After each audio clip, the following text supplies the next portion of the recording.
Ve'ele toldot Yitzhak ben Avram, Avram olid et Yitzhak. Vayi Yitzhak ben Arbaim Shana. Yitzhak, il avait 40 ans. Bekarto at Rivka, quand il s'est marié avec Rivka, bat Betou al Arami, mi padan Aram, achot laval Arami l'Olisha. Vayi etar Yitzhak le Yaakov le Nochach Ishto, qui a Karaï. Donc, Yitzhak, il s'est marié avec Rivka, et Rivka était stérile, comme toutes les matriarches. Et donc, Rabbi Yosef, à un moment, Yitzhak, il prit de son côté, et Rivka a pris de son côté. C'est ce qui est écrit. Vayedar Yitzhak la Shem, les Nocharishto. Il a prié devant sa femme, qui a carré parce qu'elle était stérile. Vaye à terre l'eau. Dieu, il a écouté plutôt Yitzhak et moins Rivka. Vaye à terre l'eau Hashem, Vataha Rivka Ishto, et sa femme est tombée enceinte. Vaye trotsetso, écoutez bien maintenant. Vaye trotsetso banim bekirba. Et elle était enceinte, et elle avait très mal au ventre. C'est-à-dire dans son sein, il y avait Vaitrotsetu, c'est-à-dire un Banim Bekirba. A priori, il y avait deux jumeaux. Bon, vous savez, donc il y avait deux jumeaux. Et donc, ils se battaient beaucoup. Déjà dans le ventre de leur mère. Qu'est-ce qu'elle a fait? Elle est allée Shem Ve'ever. Elle est allée chez Shem Ve'ever pour prier à Kadosh Baruch Hu. Il lui demandait comment se fait-il que j'ai tellement mal au ventre? Comment se fait-il que ces deux fœtus, ces deux embryons, ils sont tellement agités? D'accord? Alors, première question, c'est les questions que je vais vous poser. Ce que je vais vous dire maintenant, ça vient du Chida. C'est le Chida qui pose ces questions. Rabbi Chaim Yosef David Azoulay. D'accord? Et le Chida, il demande, il dit, alors, il pose plusieurs questions. On va commencer par le début. Elle est allée vers Akadosh Baruch Hu, elle a fait une prière. Quelle prière elle a fait? Lamazé Anochi. Le Chida demande, c'est quoi cette prière? Lamazé Anochi, ça veut dire, pourquoi moi? Première question du Chida, c'est quoi cette prière-là, Lamazé Anochi? Pourquoi moi? C'est pas une prière. Tu vas dire, j'ai mal au ventre, donne-moi un traitement, soulage-moi, n'importe quoi. Mais pourquoi cette prière, Lamazé Anochi? Pourquoi moi? Deuxième question, regardez. Yomer Hashem, Shne Goïm et Bitner. Il lui dit, il y a deux enfants dans ton ventre. Et Rachid traduit, Shne Goïm, il dit, Shne Goïm et Bitner. Shne Goïm, attendez, où c'est écrit l'Hydroche et Hachem, ok.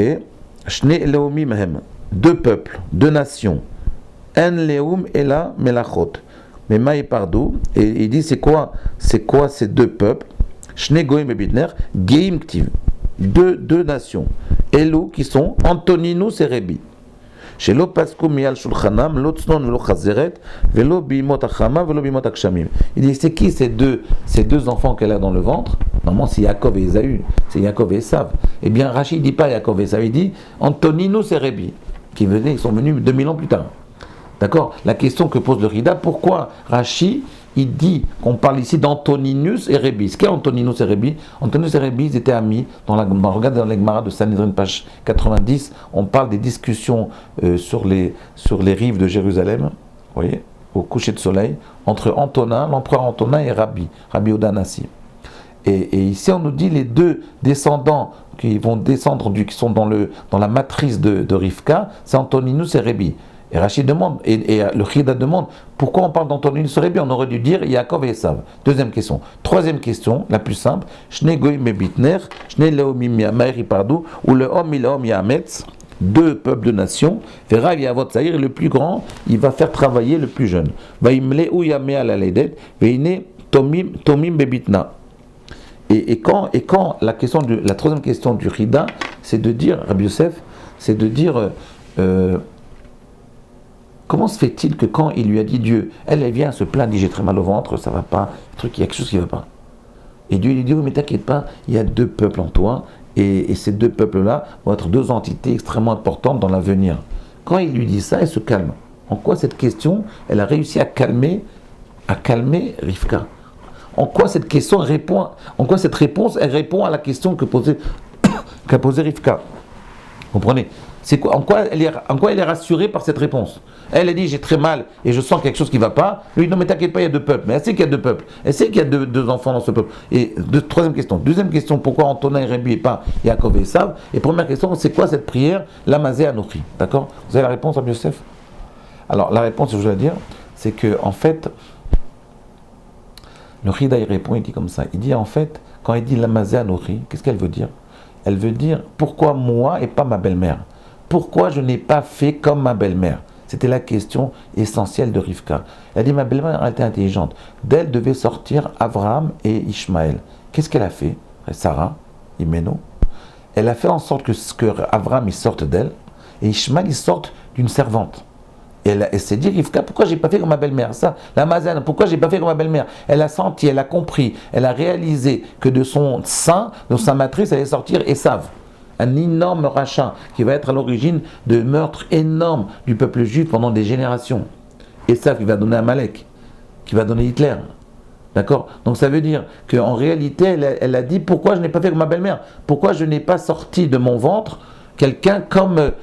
pourquoi j'ai fait sortir de mon ventre quelqu'un comme Esav? J'aurais dû faire comme ma belle-mère, trouver une servante à Yitzhak et faire en sorte que Esav sorte de quelqu'un d'autre.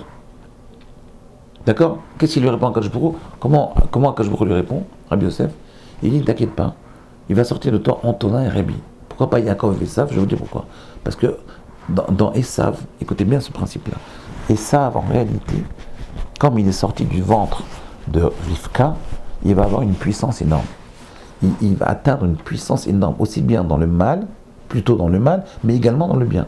C'est-à-dire de Esav, il va sortir des grands Talmidei Chachamim également. Il va sortir Amalek, c'est vrai, mais il va sortir aussi Rabbi Meir Baal HaNes, il va sortir Antoninus, il va sortir Shmaria Ve'Aftalion, il va sortir énormément de Talmidei Chachamim qui vont se convertir au judaïsme et qui vont devenir des très grands érudits qui vont sauver le peuple juif, tels que Rabbi Meir Baal HaNes, qui est sorti de Néron, l'empereur Néron.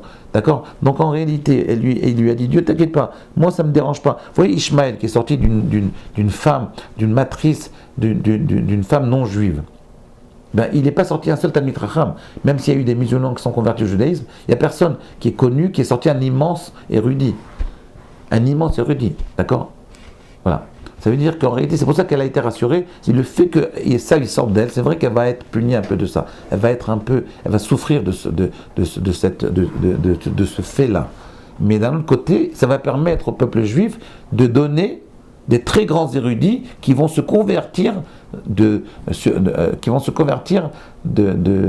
l'Occident vers le judaïsme. D'accord? Bon, on en parle demain. À demain.